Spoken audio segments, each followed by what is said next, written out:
Die Welt literature. There are two basic contexts in which a work of art may be placed. Either in the history of its nation, we can call this the small context, or else in the supranational history of its art, the large context. We are accustomed to seeing music quite naturally in the large context. Knowing what language Orlando de Lassus or Bach spoke matters little to a musicologist. But because a novel is bound up with its language, in nearly every university in the world, it is studied almost exclusively in the small national context. Europe has not managed to view its literature as a historical unit. And I continue to insist that this is an irreparable intellectual loss, because if we consider just the history of the novel, it was to Rabelais that Laurence Sterne was reacting. It was Sterne who set off Diderot. It was from Cervantes that Fielding drew constant inspiration. It was against Fielding that Stendhal measured himself. It was Flaubert's tradition living on in Joyce. It was through his reflection on Joyce that Hermann Brock developed his own poetics of the novel. And it was Kafka who showed Garcia Marquez the possibility of departing from tradition to, quote, write another way, end of quote.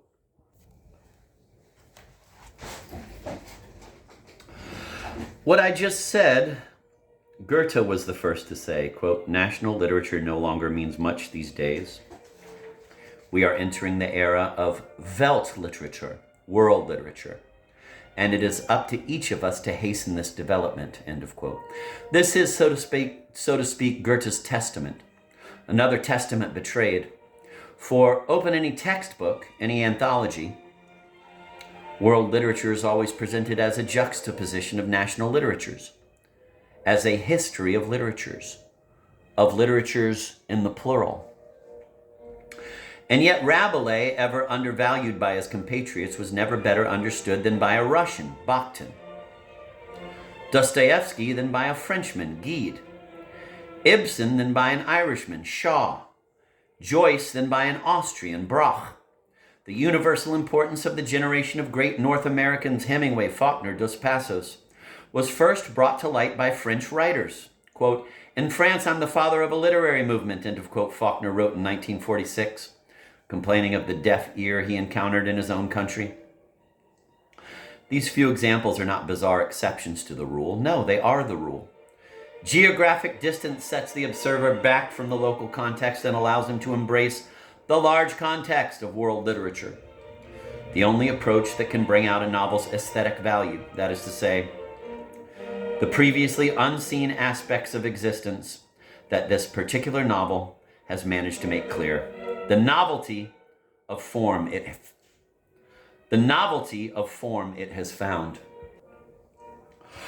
Do I mean by this that to judge a novel one can do without a knowledge of its original language? I do indeed mean exactly that. Gide did not know Russian. Shaw did not know Norwegian. Sartre did not read Dos Passos in the original. If the books of Witold Gombrowicz and Danilo Kiss had depended solely on the judgment of people who read Polish and Serbo-Croatian, their radical aesthetic newness would never have been discovered. And what about the professors of foreign literatures? Is it not their very natural mission to study works in the context of world literature? Not a chance. In order to demonstrate their competence as experts, they make a great point of identifying with the small, national context of the literatures they teach. They adopt its opinions, its tastes, its prejudices. Not a chance. It is in foreign universities that a work of art is most intractably mired in its home province. The provincialism of small nations. How to define provincialism? As the inability or the refusal to see one's own culture in the large context. There are two kinds of provincialism, of large nations and of small ones. The large nations resist the Goethean idea of world literature because their own literature seems to them sufficiently rich that they need take no interest in what people write elsewhere. Kazimierz Brandes says this in his Paris Notebooks, 1985 to 1987, quote, "The French student has greater gaps in his knowledge of world culture than the Polish student, but he can get away with it, for his own culture contains more or less all the aspects, all the possibilities and phases of the world's evolution," end of quote. Small nations are reticent toward the large context for the exact opposite reasons.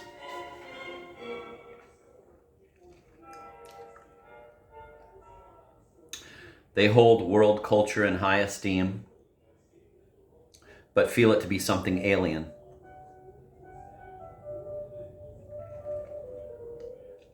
A sky above their heads, distant, inaccessible, an ideal reality with little connection to their national literature. The small nation inculcates in its writer the conviction that he belongs to that place alone,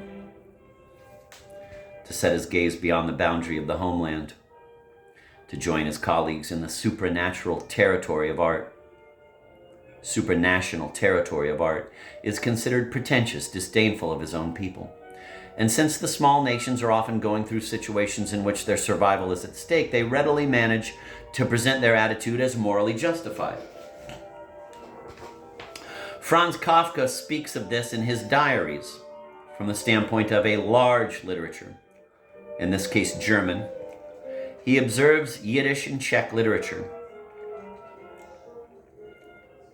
A small nation, he says, has great respect for its writers because they provide it with pride, quote, "in face of a hostile surrounding world," end of quote. For a small nation, literature is, quote, "less a matter of literary history," end of quote, than, quote, "a matter of the people," end of quote. And it is that exceptional osmosis between the literature and its people that facilitates, quote, "the literature's diffusion throughout the country, where it binds with political slogans," end of quote. From there, Kafka arrives at this startling observation, quote, "What in large literatures goes on at a lower level and constitutes a non-indispensable basement of the structure, here takes place in bright light. What there provokes a brief flurry of interest, here brings down nothing less than a life or death decree," end of quote. A nation's possessiveness toward its artists works as a small context terrorism, reducing the whole meaning of a work to the role it plays in its homeland. I open an old mimeograph copy of some lectures on composition that Vincent d'Indy gave at the Paris Schola Cantorum, where a whole generation of French musicians was trained in the early 20th century. There are paragraphs on Smetana and Dvorak, particularly on Smetana's two-string quartets. What are we told? A single assertion, several times restated in different terms. This, quote, "folk style," end of quote, music was inspired, quote, "by national songs and dances," end of quote. Nothing else? Nothing. A platitude and a misinterpretation. A platitude because traces of folk music are found everywhere in Haydn and Chopin and Liszt and Brahms. A misinterpretation because Smetana's two quartets are actually a highly personal musical confession, written under tragic circumstances. The composer had just lost his hearing. And these splendid quartets are, he said, quote, "the swirling storm of music in the head of a man gone deaf," end of quote. How could Vincent d'Indy be so deeply mistaken? Very probably he was unfamiliar with those works and was simply repeating what he had heard. His opinion reflected Czech society's idea about these two composers, to make political use of their fame, to display pride, quote, "in face of the hostile surrounding world," end of quote. It had pulled together scraps of folklore to be found in the music and stitched them into a national banner to fly above the work. The outside world was just accepting politely or maliciously the interpretation that was offered. I thought it would be fun here to take a break and read an Anne Sexton poem from this collection. The Starry Night. That does not keep me from having a terrible need of, shall I say the word, religion. Then I go out at night to paint the stars. That's a quote from Vincent van Gogh in a letter to his brother. And now here's the poem proper. The town does not exist except where one black-haired tree slips Up like a drowned woman into the hot sky, the town is silent. The night boils with 11 stars. Oh, starry, starry night, this is how I want to die. It moves. They are all alive. Even the moon bulges in its orange irons to push children like a god from its eye. The old unseen serpent swallows up the stars. Oh, starry, starry night, this is how I want to die. Into that rushing beast of the night, sucked up by that great dragon to split from my life with no flag, no belly, no cry.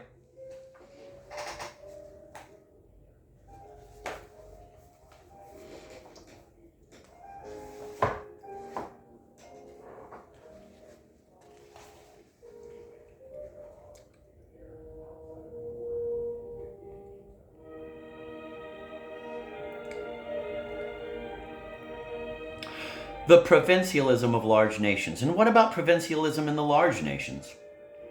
The definition is the same, the inability or the refusal to imagine one's own culture in the large context.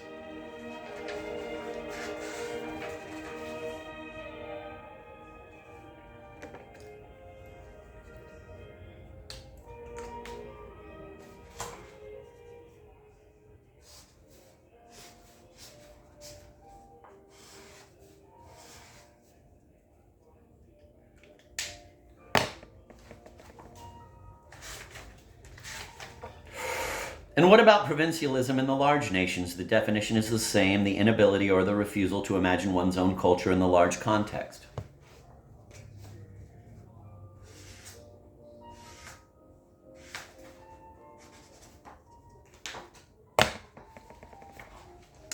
A few years ago, before the end of the past century, a Paris newspaper polled 30 figures who belonged to a kind of intellectual establishment of the day. Journalists, historians, sociologists, publishers, and a few writers. Each was asked to name, in order of importance, the 10 most notable books in the whole history of France. And from those combined 30 lists, the paper compiled an honor panel of 100 works. Even though the question as asked, what are the books that have made France what it is, might allow for several interpretations, still the outcome does give a rather good picture of what a French intellectual elite today considers important in its country's literature.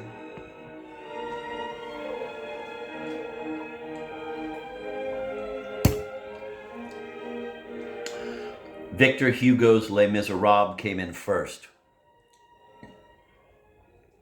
That will surprise a foreign writer.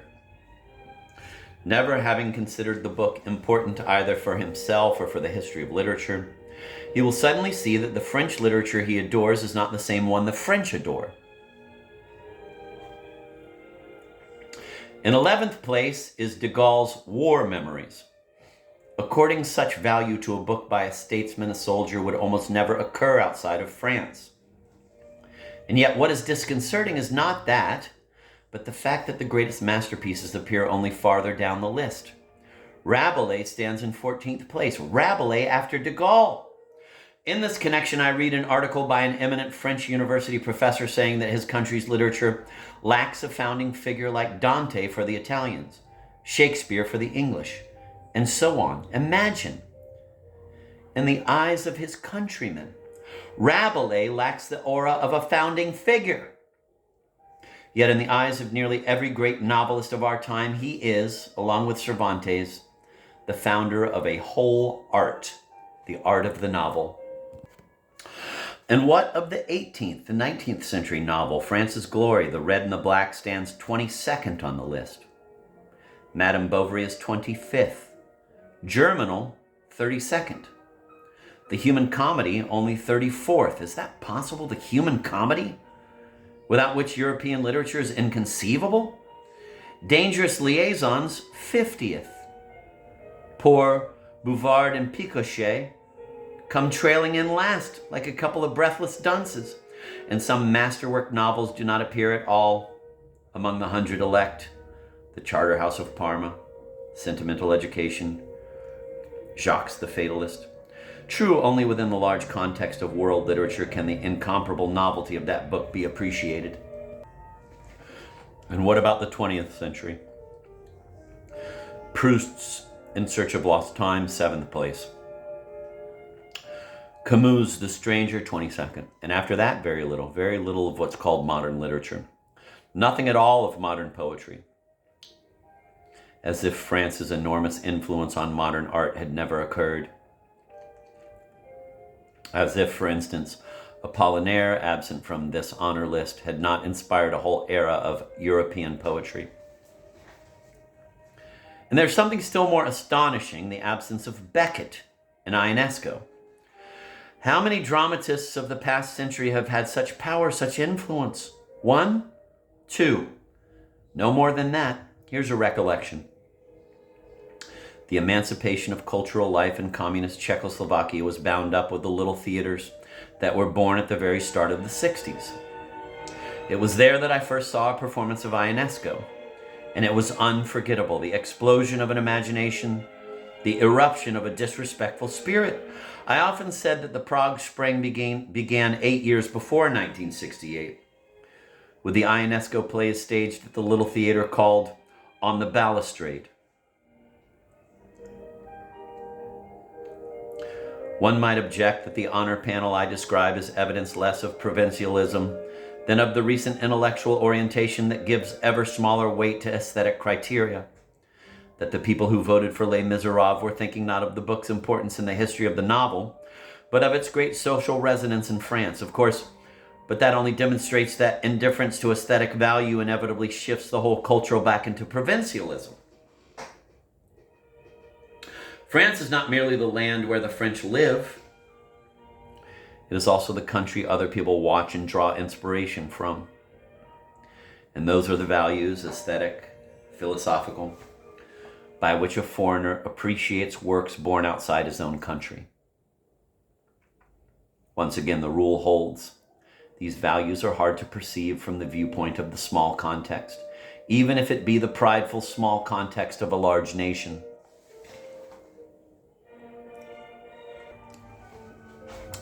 The man from the East.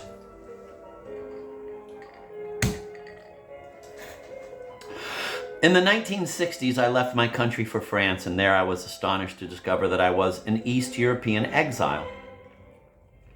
Indeed, to the French, my country was part of the European Orient.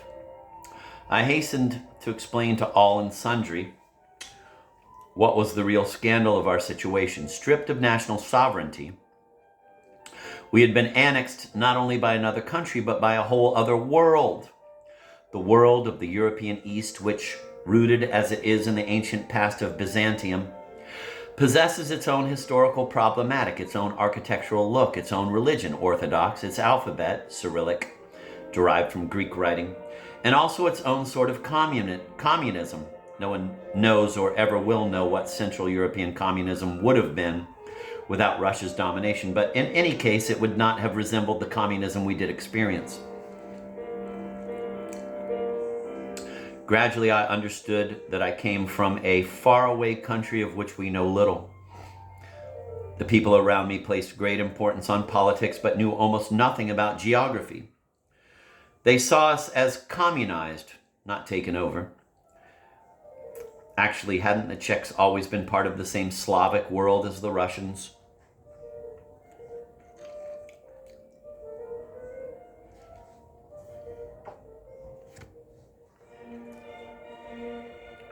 I explained that while there is a linguistic unity among the Slavic nations, there is no Slavic culture, no Slavic world, that the history of the Czechs, like that of the Poles, the Slovaks, the Croats, or the Slovenes, and of course of the Hungarians, who are not at all Slavic, is entirely Western.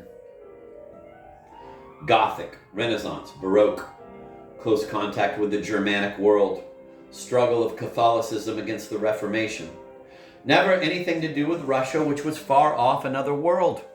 Only the Poles lived in direct relation with Russia, a relation much like a death struggle. But my efforts were useless. The Slavic world idea persists as an ineradicable commonplace in world historiography. I opened the Universal History volume of the prestigious Pleiad series. In the chapter called The Slavic World, the great Czech theologian Jan Hus is irremediably separated from the Englishman John Wycliffe, whose disciple Hus was, and from the German Martin Luther, who saw Hus as his teacher and precursor. Poor Hus. After being burned at the stake at Constance, now he must suffer through a dreadful eternity in the company of Ivan the Terrible, with whom he would not want to exchange a single word.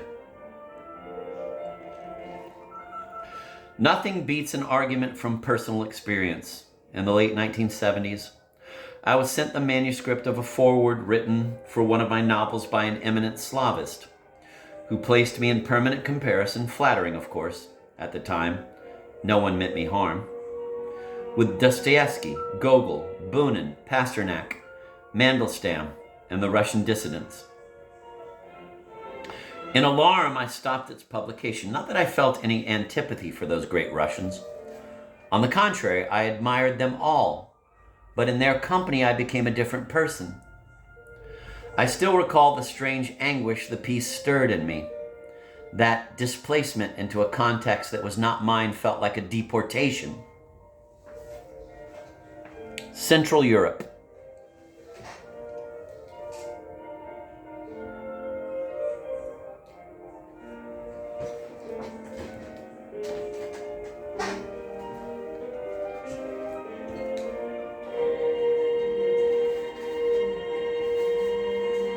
Between the large context of the world and the small context of the nation, a middle step might be imagined, say, a median context. Between Sweden and the world, that step is Scandinavia. For Colombia, it is Latin America. And for Hungary, for Poland, in my emigration, I tried to work out a response to that question. And the title of a piece I wrote at the time sums it up. A Kidnapped West, or The Tragedy of Central Europe. Central Europe, what is it? The whole collection of the small nations between two powers, Russia and Germany. The easternmost edge of the West. All right, but what nations do we mean? Does it include the 3 Baltic countries? And what about Romania, tugged toward the east by the Orthodox Church, toward the west by its Romance language? Or Austria, which for a long while represented the political center of that ensemble? Austrian writers are studied exclusively in the context of Germany, and would not be pleased, nor would I be, if I were they, to find themselves returned to that multilingual hodgepodge that is Central Europe. And anyhow, have all those nations shown any clear and enduring wish to create a common grouping? Not at all. For a few centuries, most of them did belong to a large state, the Habsburg Empire, which in the end they wished only to flee. All these comments relativize the import of the Central Europe notion, demonstrate its vague and approximate nature, but at the same time clarify it. Is it true that the borders of Central Europe are impossible to trace in any exact, lasting way? It is indeed. Those nations have never been masters of either their own destinies or their borders. They have rarely been the subjects of history, almost always its objects. Their unity was unintentional. They were kin to one another not through will, not through fellow feeling, or through linguistic proximity, but by reason of similar experience, by reason of common historical situations that brought them together at different times, in different configurations, and within shifting, never definitive borders. Central Europe cannot be reduced to Mittel Europa. I never use the term, as it is called, even in their own non-Germanic tongues by people who know it only through the Vienna window. It is polycentric and looks different seen from Warsaw, from Budapest, or from Zagreb. But from whatever perspective one looks at it, a common history emerges. Looking out from the Czech window I see there in the mid-14th century, The first Central European university at Prague. In the 15th century, I see the Hussite Revolution, foreshadowing the Reformation. In the 17th century, I see the Habsburg Empire, gradually constructing itself out of Bohemia, Hungary, Austria. I see the wars that, over 2 centuries, will defend the West against the Turkish invasion. I see the Counter-Reformation, with the flowering of Baroque art that stamps an architectural unity on the whole of that vast territory right up to the Baltic countries. The 19th century set off patriotism in all those peoples who refused to let themselves be assimilated.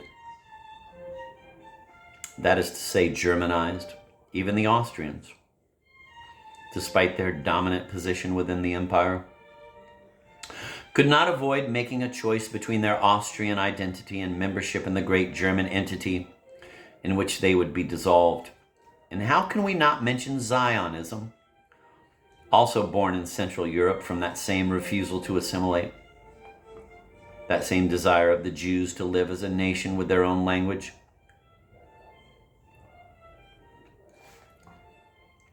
One of Europe's fundamental problems, the problem of the small nations, is nowhere else manifested in so revelatory, so focused, and so exemplary a way.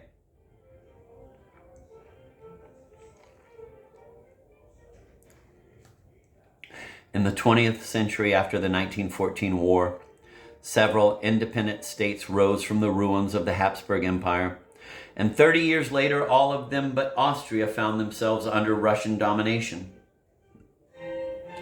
A situation utterly unprecedented in the whole of Central European history. There followed a long period of anti-Soviet revolts in Poland, in bloodied Hungary, then in Czechoslovakia, and again in Poland, at length and powerfully. To my mind, there is nothing more admirable in the Europe of the second half of the 20th century than that golden chain of revolts that, over 40 years, eroded the empire of the East, made it ungovernable, and tolled the death knell of its reign. The contrasting paths of the modernist revolt. I don't believe universities will ever teach the history of Central Europe as a separate discipline. In the dormitory of the hereafter, Jan Hus will always be breathing the same Slavic exhalations as Ivan the Terrible. In fact, would I myself ever have made use of that notion, and so tenaciously, if I had not been rocked by the political drama of my native land? Surely not. There are words drowsing in the mist that, at the right moment, rush to our aid. By merely being defined, the concept of Central Europe unmasked the lie of Yalta, that deal-making among the 3 victors of the war, who shifted the age-old boundary between the European East and West several hundred kilometers over to the west.